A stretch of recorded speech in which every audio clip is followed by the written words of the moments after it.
대인플레이션 시대 1970년이 다시 찾아오는 걸까요?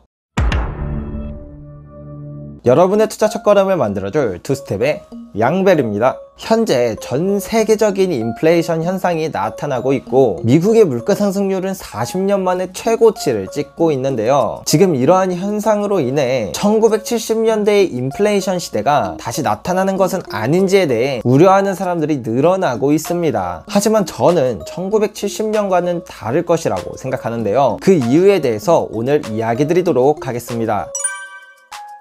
1970년부터 1980년대까지 인플레이션은 2.5%에서 15% 정도까지 미친 듯이 상승하였습니다. 이로 인해 이다시 석유 가격은 1.9달러에서 36.83달러로 무려 20배 가까이 상승하였습니다. 또한 금과 은도 엄청난 상승이 있었는데요. 금은 약 26배, 은은 약 32배로 미친 듯한 상승이 있었습니다. 이러한 미친 물가 상승을 억제하고자 1979년 연방준비은행의 의장으로 폴 볼커라는 사람이 등장하였는데요. 이분의 수식어는 인플레이션 파이터로 무슨 일이 있어도 인플레이션을 잡겠다는 의지를 보여주었습니다. 따라서 금리를 미친 듯이 인상하기 시작하였고 이때부터 물가가 안정세를 찾기 시작하였습니다. 하지만 경제에는 큰 타격이 있긴 했지만요. 여하튼 그래서 요즘 물가가 크게 상승하고 있고 연준 의장인 파월도 긴축적인 스탠스를 보여주고 있는데요. 미국은 내년에 금리를 무려 3번이나 인상할 것으로 많은 전문가들이 예측하고 있습니다. 그래서 정말 1970년대의 인플레이션이 찾아올지 아니면 연준의 강력한 긴축 정책으로 물가가 잡혀버릴지 사람들의 의견이 분분합니다. 그런데 저는 1970년에 인플레이션 시대가 될 수도 없을 것이고 연준이 인플레이션 파이터도 아닐 것이라고 생각하는데요. 이에 대해 설명드리기 위해 먼저 현재와 1970년대를 비교하면요.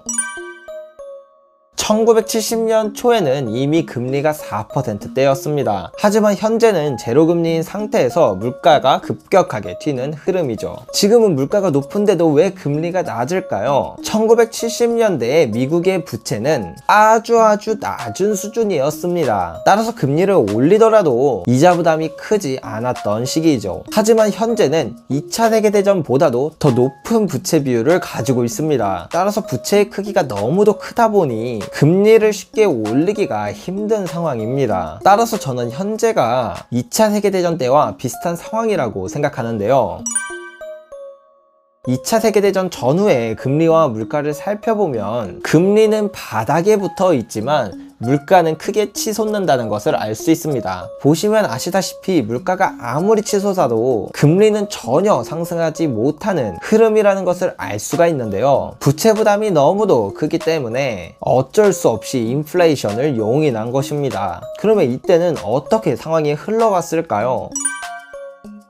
부채가 많아 금리를 인상할 수 없기 때문에 금리를 올리기 위해서는 부채를 줄이는 것이 선결 조건이 됩니다. 따라서 먼저 세금을 대폭 인상시켰습니다. 부자 세율을 극한으로 끌어올림으로써 최대한 세금을 걷어 부채를 줄이려고 하였습니다. 그리고 두 번째는 그냥 인플레이션을 용인한 것입니다. 많은 분들이 정부가 부채를 줄이는 방법으로 세금을 걷는 것만 생각하지만 사실 인플레이션을 일부러 용인함으로써 부채를 줄이는 효과를 얻을 수 있습니다. 인플레이션이 발생하면 부채가 줄어드는 이유는 크게 두 가지인데요. 첫 번째로 부가세를 더 많이 거둘 수 있게 됩니다. 1,000원의 물건은 10%의 부가세가 붙으니 1,100원의 소비자는 사야 합니다. 그러면 세금을 100원 내는 것이죠. 하지만 이 물건의 가격이 2,000원이 된다면 부가세 10%가 200원이니 세금이 2배로 늘어나는 효과가 있습니다. 이렇게 인플레이션을 용인하게 된다면 물가가 상승함으로써 발생되는 세금이 더 커지게 됩니다. 다음으로는 실질적인 부채 가치를 낮추기 때문입니다. 예를 들어 10년 전의 10만원보다 현재의 10만원은 훨씬 더 낮은 가치를 갖고 있죠. 따라서 내가 10년 전에 100만원의 빚이 있었는데 지금도 그대로라면 10년 전에 100만원의 빚보다 현재 100만원의 빚은 더 낮은 가치의 빚이죠. 이와 마찬가지로 정부도 100조의 빚이 있다고 한다면 물가 상승을 용인하여 화폐 가치를 떨어뜨리면 이 부채의 실질적인 가치가 떨어짐으로써 부채의 가치가 녹아버리게 됩니다. 이를 화폐를 보유한 모든 사람들에게 부과하는 세금과 같다고 해서 인플레이션 조세라고 합니다. 이는 다른 세금들처럼 고지서가 발부되지 않는다고 해서 소리 없는 세금이라고도 합니다. 따라서 제가 말씀드리고 싶은 부분은 금리는 절대 안 오를 것이고 물가는 미친듯이 폭등할 겁니다, 여러분. 이런 극단적인 이야기가 아닙니다. 분명 인플레이션이 너무 가속화된다면 금리를 올리겠지만 그 금리의 상승폭이 인플레이션과 비교하면 터무니없을 정도로 낮은 수준일 것이라는 것이죠. 물론 중앙은행은 계속 겁을 줄 겁니다. 우리 금리 올릴 거야, 우리 긴축할 거야. 하지만 아무리 강하게 겁을 준다고 하더라도 실제 움직임은 그것만큼 무서운 긴축을 할 수는 없을 것입니다. 할 수 있는 게 겁을 주는 것밖에 없으니 겁을 주려고 최대한 노력을 하겠지만요. 따라서 우리가 공부해야 할 것은 1970년대가 아니라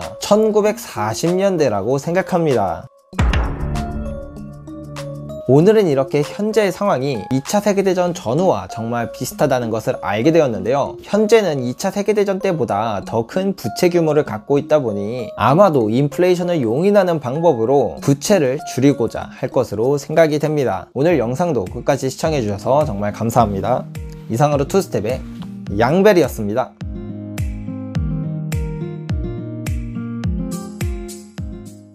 그거 아시나요? 1970년대에 실질금리가 가장 낮았을 때는 마이너스 5.86%였는데 1940년대에 실질금리가 가장 낮았을 때는 마이너스 18.86%였어요. 자, 그렇다면 우리는 현금이나 예금이나 채권을 보유해야 할까요? 아니면 실물 자산을 보유해야 할까요?